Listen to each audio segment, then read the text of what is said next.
the one commodity that is most valuable on this earth is time. Time to love, time to live. From the moment the human body is born, it begins dying. I don't think you quite caught that. Let me say it again. From the moment the human body is born, it begins dying. Some happen faster, some happen slower. Some of us help them go faster, and some of them prevent it from happening sooner than later. Coach Hyde coming to you live on the field of life. How many seconds, how many minutes do we waste every day doing things that are nowhere near the goals and aspirations and passions that we have inside? How many times do you go through the course of a day and realize, did I do anything I set out to do today? Write down those goals each and every day. No matter if it's 2 goals a day, if you can accomplish those, then you're doing more than just making it through the day. You are living and achieving your dreams. You know, as inspirational speakers, we don't want to just talk to you. We want to live that as well. I've done that in my life as well. Find time to better yourself. Read, explore, research. Live life. Do things you've never thought of doing before. That's what it's all about. When you're born, that's that date that they put on the left side of the tombstone. When you die, they put another date on the right side of the tombstone. But that dash in the middle is the most important thing on that tombstone. That is a line that throughout that entire time frame, you were able to impact and touch others' lives. You were able to leave your mark on this earth. You were able to build a legacy that nobody could change. You were able to have it to where people remembered who you are no matter what. When you're living for that dash in the middle, you're going to remember your why. Your why you're here. Not the why did you do something. Your why, your reason for getting up in the morning, your reason for pushing yourself past the brink of exertion and giving up. Your reason for moving on and getting things done in life. That dash in the middle, that's the thing that pushes you. Just stop for a second. Write down your why. What are you doing this for in life? If your why doesn't make you cry, then that's not your why. Again, if your why doesn't make you cry, then that's not your why. Your why should be something so big that it moves your family tree. Your why should be something so big that it changes the whole outlook on how things are with you and your home, your family, your religion, your purpose. Think about your passion. Think about your opportunities. And that's how you find your purpose. OPP. When that why meets up with your passion, your opportunity, your purpose, then you'll find out. The most important day in your life is the day you remember why you were born.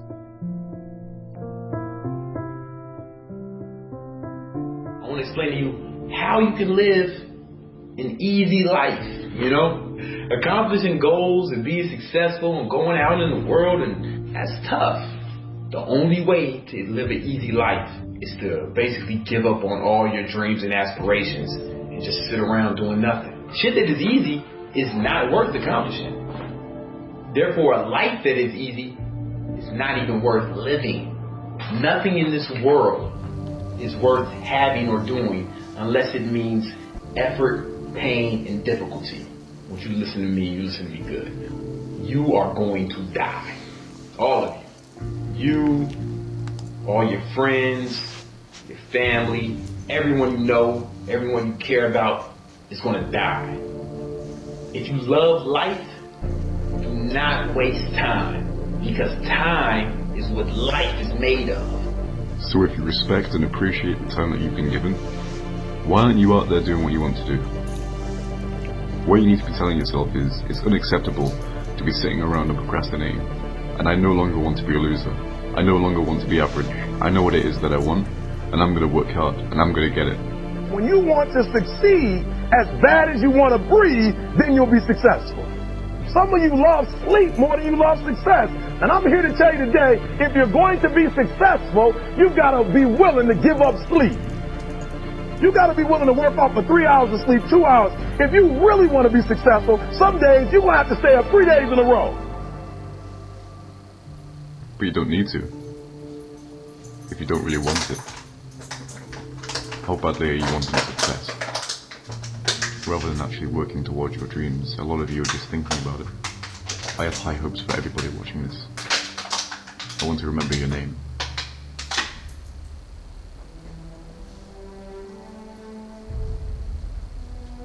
It is not the things we do in life that we regret on our deathbed. It is the things we do not. Because I assure you, I've done a lot of really stupid things. None of them bother me. All the mistakes and all the dopey things and all the times I was embarrassed, they don't matter.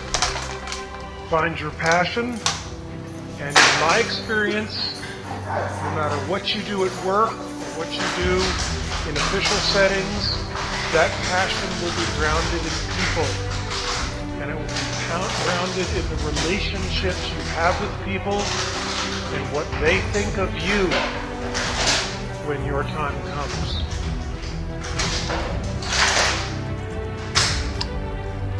In the teeth of these stupefying odds, it is you and I, in our ordinaries, that are here.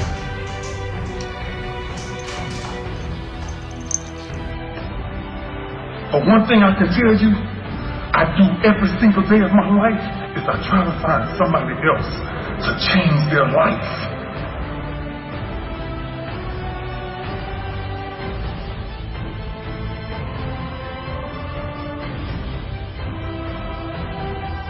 I waited till 39 to get married because I had to wait that long to find someone where her happiness was more important than mine. And if nothing else, I hope that all of you can find that kind of passion and that kind of love in your life. Thank you.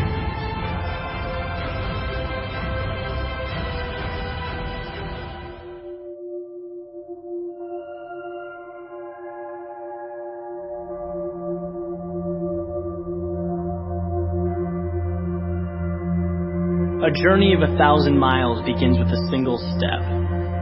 It's from an old Chinese proverb. Most people have heard it or have come across it at some point. And the meaning's pretty straightforward, right? It advocates having the courage to take that step towards a goal. And that's huge. Making that decision to move forward towards something you want. But it's what happens immediately following that first step that I'm interested in. What happens when the journey's begun? And it's you and your goal, and all of a sudden you realize how long that road ahead really is. Now, this is a turning point for a lot of people. And those who can succeed are able to take their daunting, intimidating goal or journey and see it for what it really is. Just a bunch of small, manageable tasks strung together.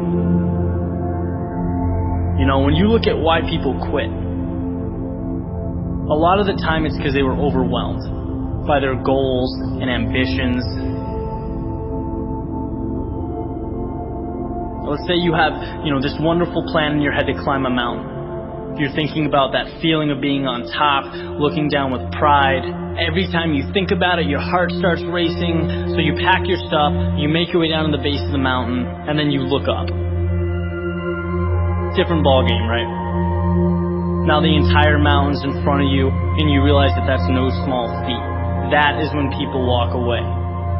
When they aren't able to see a challenge as a sum of tiny steps, they see it as a crazy, impossible task. It's like saying you want to be the next Tom Brady or Kobe Bryant. It's a tall mountain to climb. Like trying to hit a target from a mile away. But if you can identify and map out what you need to conquer in order to become a better basketball player or football player and begin taking those small steps improving every day, that makes dreams real. That's what gives goals life. The ability to see your objective not as a marathon, but as a series of little 400-meter stretches. Stepping stones. You know what your objective is today, tomorrow, the end of the week, and the end of the year. And completing them day by day, these little victories, that's what gives your dream life. It's what gives you momentum. You feel good about the process. And by the way, when things blow up in your face, which happens every so often on this little place we call Earth, you'll have that foundation and that sense of accomplishment to stay focused, because your approach is tangible and it's realistic. This applies with everything. Losing a job, a breakup, failing a test. These things are monumental if you allow them to be. You know, they can turn into that unclimbable mountain. Or they can roadmap a new path for you. And if you define what you want, you define success, and begin stepping towards it 1 hour, 1 day at a time, you'll get where you want to be quicker than you thought. What changes our whole life is action. Why don't we take action? Fear. What do we got to do to get ourselves to do it? We got to make sure that we push ourselves through it by making a decision. The point in which change happens is a decision. Every change in your life that you want will come from something simple, a decision. People go, what does it take to change? Decide. If I persist, if I continue to try, if I continue to charge forward, I will succeed. I will persist until I succeed.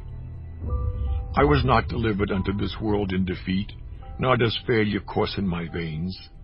I am not a sheep waiting to be prodded by my shepherd. I am a lion, and I refuse to talk, to walk, to sleep with the sheep. Don't be a follower, be a student.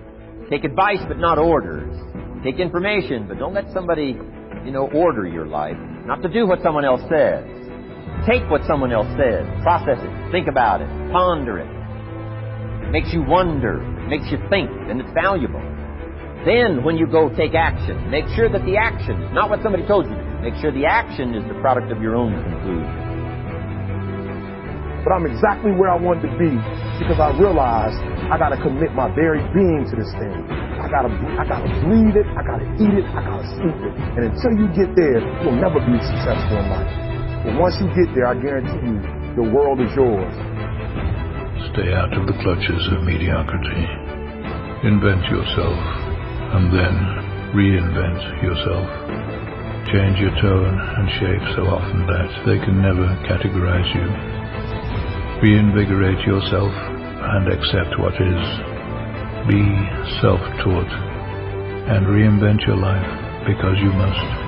It is your life, and its history and the present belong only to you. People that will try and take your energy and positive vibes away are only here to make you stronger, not weaker. So you must understand this. You have the power to allow others to control you or not. Everybody that comes in and out your life is put in place for a reason. If this world was just a totally happy place with no struggle, then you wouldn't learn how to gain strength, gain the courage, learn from your mistakes, and to thrive through pain. Everybody is put in place in your life for you to succeed, not to fail. I never want to be that 9-to-5 person that just lives my entire life working a 9-to-5 and just be happy with a modest lifestyle. Being secure. A lot of people, that's all they want. They just want a secure lifestyle, own a house, and be able to retire, and that makes them happy, And I just believe that we should always be pushing, to achieve more, to become more, and sitting at a job, the same job for 30 years is not something I would ever choose to do. In the society, we are taught to go to college and get a job. That's what we're taught. If you become a doctor or a lawyer, you're successful, but most of the time you still have a boss, you still have someone, telling you what to do, and you still have a schedule you have to stick to. So it's not much different than working at McDonald's. I mean, it's just you're making more money, but you're still in the same exact situation. And, working at McDonald's is not something I would choose to do, or the same scenario, making more money. To me, you got to enjoy what you're doing, and, to have the lifestyle and the freedom to do what you want when you want, is the most incredible thing. A lot of people don't understand it. You got to work hard at whatever you do, whether you're working for someone else or working for yourself. And if you want to put that in, you're going to end up being successful. You can't be satisfied, but that's what keeps us going. When you become content, then life's over. And the mentality is what's going to make things happen. Is having that mentality to never give up, keep pushing forward, and trying to accomplish your goals, and hopefully you have more goals. Constantly trying to move on to bigger and better things and trying to improve ourselves in every area. You really have to believe what you're doing is working. It's very important to believe. You have to believe to achieve. If you're doing something and you're not 100% confident in what you're doing, you're going to fail. Someone who is doing something maybe not 100% correctly, but they truly believe in their mind that they're doing the best they could possibly do, and they believe what they're doing is the best possible scenario, I think they're going to have a lot more success than someone that is doing it 100% right, but aren't positive in what they're doing. The mind is the most powerful tool we have, and in order to be a winner, you have to lose. That's how you learn. One day I may is telling me you better get out there and, start busting your ass, going forward and never stop, don't miss a day. One day miss is the day you can't get back.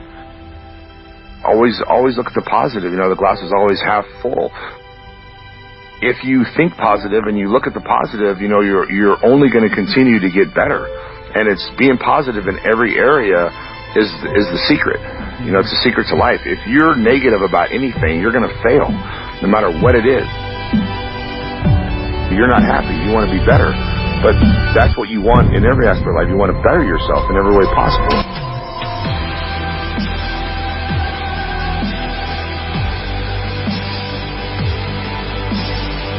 It all works hand in hand. A lot of people realize when you help somebody else, you're helping yourself, and it feels good, and it just what comes around goes around. The most important thing in life is to not give a shit what other people think. That's the most important thing. And to have that kind of an attitude or mentality is rare. People are always concerned about what other people think. Always, no matter who they are. It really doesn't matter what other people think. It really doesn't matter. If you can have that kind of mentality, you'll get so much further and be so much happier in life. People don't like to think, they like to act. They don't like to think, and they don't have enough confidence in their decisions that they make on their own when they get advice from someone else that gives them more confidence to believe that that's going to work. We should always be trying, to be better at every aspect in life. I mean, are you a good husband? Are you a good wife? Are you a good son? Are you a good, whatever it could be. There's a million things in life that we are. I think we should constantly be trying to be better in every area. I kind of like to just, relax, enjoy life. And that's kind of what I do. And being able to not stress and do what I want to do when I want to do it is just a great feeling. Whatever it takes to get you to try harder, read more, set your goals, and go for it. Here's the next attitude disease. Overcaution. Some people never will have much. They're too cautious. Now, you can also be too reckless, but you can also be too cautious. This is called the timid approach to life. And my caution was always the risk. Risk used to drive me right up the wall. I used to say, what if this happens? It's called the language of the poor. What if this happens? And on top of that, if this was to happen, look at the fix I'd be in. I better not try. I could always ace myself out. Then I'll tell you what changed my whole life when I finally discovered it's all risky. The minute you were born, it got risky. If you think trying is risky, wait till they hand you the bill for not trying. If you think investing is risky, wait till you get the tab for not investing. See, it's all risky. Getting married is risky. Having children is risky. Going into business is risky. Investing your money is risky. It's all risky. I'll tell you how risky life is. You're not going to get out alive. That's risky. The Englishman says, well, if that's the way it's going to work out, let's give it a go. Right. That's what it's for. Give it a go. Somebody says, yeah, but I'm looking for safety and security. Fine, then huddle in a corner. We'll cover you with a sheet, bring you 3 meals a day. And we'll protect you, feed you, look after you, care for you. We won't let anything happen to you. And you'll probably live to be 100. The guy said, well, yeah, I'd live to be 100. But what a way to live. Right. What a way to live, safe and secure. Don't ask for security. Ask for adventure. Better to live 30 years full of adventure than 100 years safe in the corner.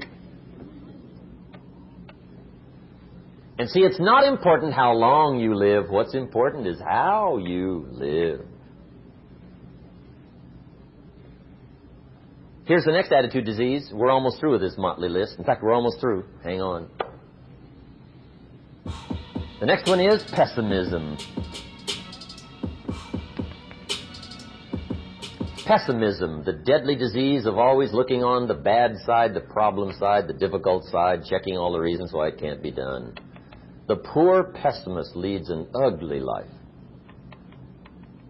He doesn't try to figure out what's right. He tries to figure out what's wrong. He doesn't look for virtue. He looks for faults. And when he finds them, he's delighted. How ugly. This is the poor guy who looks through the window, doesn't see the sunset. He sees the specks on the window.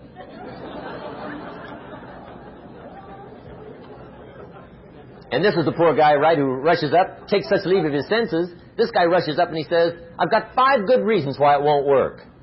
He's so dumb he doesn't know all he needs 1. He's got 5.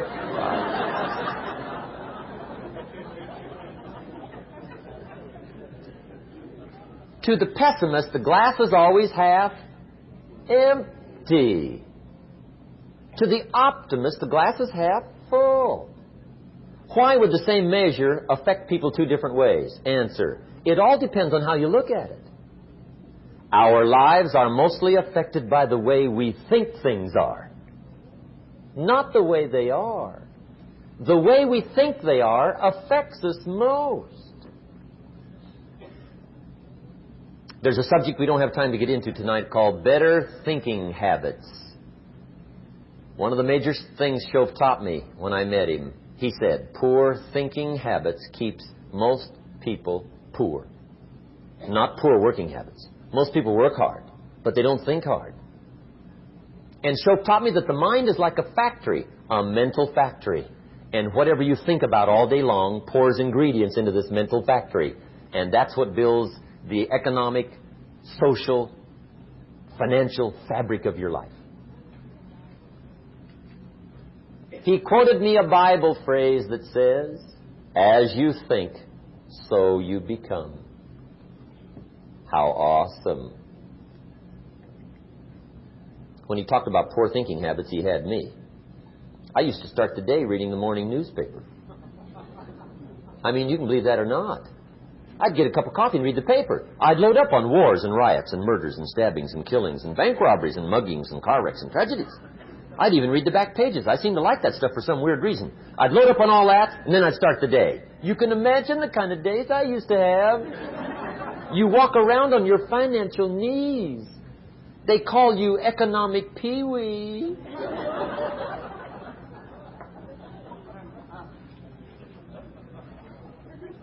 The guy says, I want to be a great leader.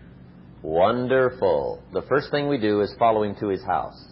When we get there, we walk in and check his library. Number 1. Somebody says, well, why check his library? The reason is because what a man reads pours massive ingredients into his mental factory. And the fabric of his life is built from those ingredients. You would not believe what some people have got in their house to read. You would not believe. One of the best dressed up words I know for a lot of it is trash. Can you imagine dumping a barrel of trash into this mental factory every day and coming out with a rich, dynamic, positive life? It can't be done. You might as well try making a cake with cement. The kids back in Danbury, Connecticut, high school, they're asking me questions one day. I'm talking to the kids. Kids got good questions these days. One of them said to me, Mr. Rohn, how do you build the good life? I said, it's simple. It's not easy, but it's simple. Here's how you build anything. Select the right ingredients, keep out the wrong ingredients, and it starts with thought. Everything starts with thought. So you must be wise and careful what you think about, because that starts everything. You got to be wise and careful. I asked the kids, what would happen if somebody dropped sugar in my coffee? They said, well, you'd be okay. I said, what if somebody dropped strychnine in my coffee? They said, well, you'd be dead. I said, correct. Lesson 1. Life is both sugar and strychnine. You gotta be careful. I said, what if my worst enemy drops in the sugar? They said, will you be okay? I said, what if my best friend, even by accident, drops in the strychnine? They said, well, you'd be dead. I said, correct. Lesson 2. Watch your coffee.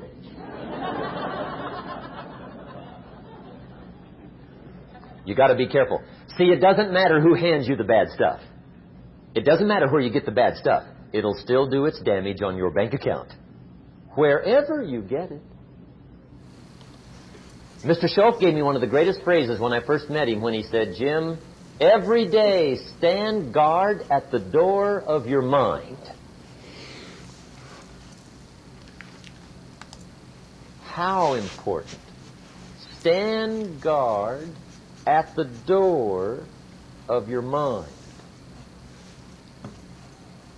And you decide what goes into your mental factory. Don't let anybody just dump anything they want to in your mental factory, because you've got to live with the results. Okay, here's the last disease, and we're through with this list. In fact, we're almost through. Hang on. The last subject is very brief. The last disease, but this one is deadly. Engage in this one, indulge in it even slightly, and you might as well forget the future, because it's going to forget you. Complaining, crying, whining, griping. A Bible word called murmuring. See, that'll ace your future. Spend 5 minutes complaining, and you have wasted 5. And you may have begun what's known as economic cancer of the bones. Surely they will soon haul you off into a financial desert and there let you choke on the dust of your own regret. I hope I said that well, so you won't forget. It's a deadly disease. If you don't think it's bad, ask the children of Israel of Old Testament fame. Typical of us all, their story just happened to get in the book. Story says, children of Israel were slaves. God performed a series of dazzling miracles and got them out. And now they're heading for the Promised Land. Remember the story? Heading for the Promised Land. Tragedy of the story, they never got there. Reason. From day one, they started to complain. They griped about the water. They griped about the weather. They whined and cried and griped about the food. They griped about the leadership. They whined and cried because it was too far, too cold, too hot, too difficult, too miserable. I mean, they whined and cried for years.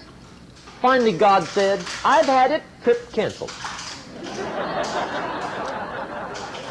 Or something like that. The story says they died in the desert, never got to the Promised Land. Which I think means two things. indulge in this long enough, you get your future canceled. And I guess it also means even God Himself can only take so much.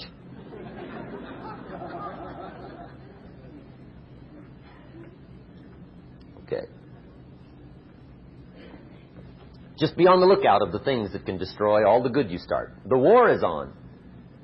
And this evening, tomorrow, mentally, personally, socially, economically, you got to make sure you're winning the war.